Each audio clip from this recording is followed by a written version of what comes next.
de cette journée en fait aboutit un peu à cette table ronde on a voulu assez ouverte avec des peuplades du sport automobile qu'on a de temps en temps tendance à un peu oublier et qui sont absolument essentiels. Il y a des pilotes, il y a des anciens pilotes, il y a des gens de communication et des journalistes.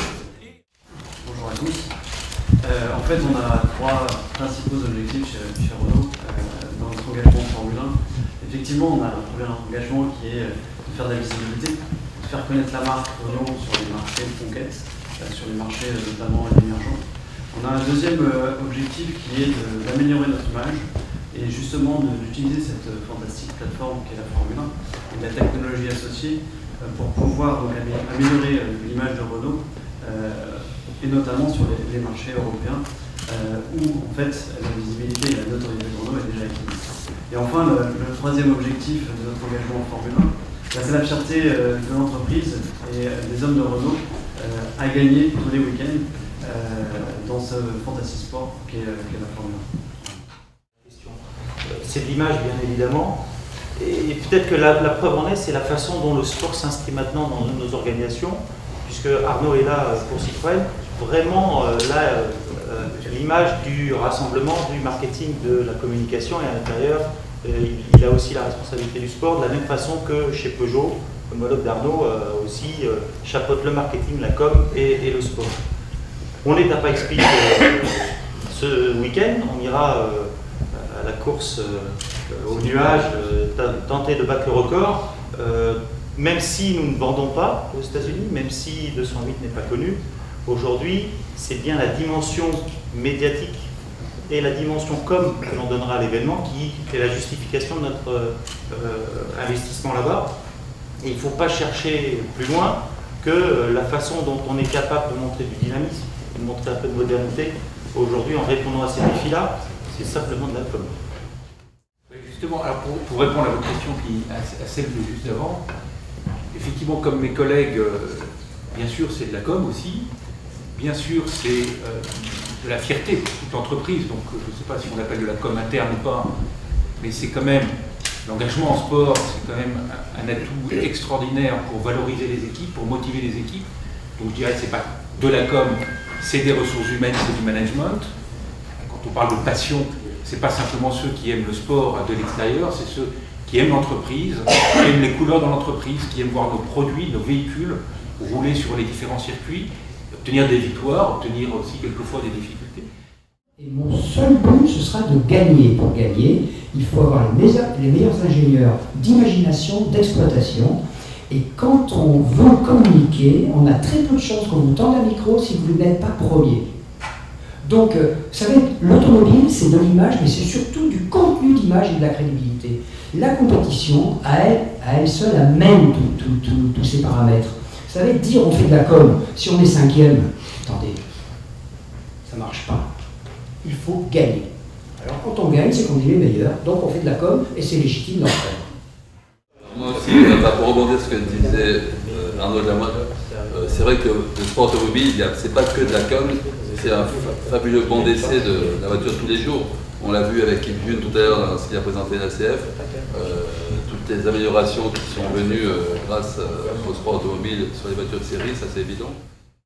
En France. Bon, moi j'ai commencé la F1 en 78, j'ai fait 244 Grands Prix.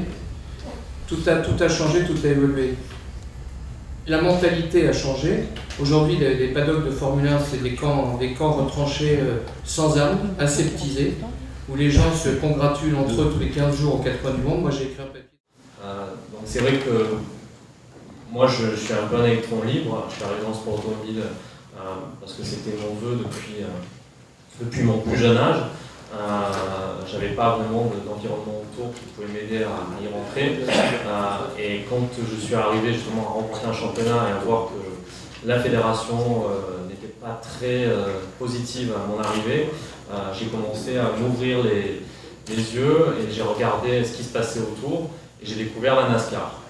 La NASCAR, c'est un championnat aujourd'hui qui devient presque mondial, qui est mondial même, voilà, qui est le sport automobile numéro 1 aux États-Unis. C'est le deuxième sport national aux États-Unis, devant le baseball et le basketball.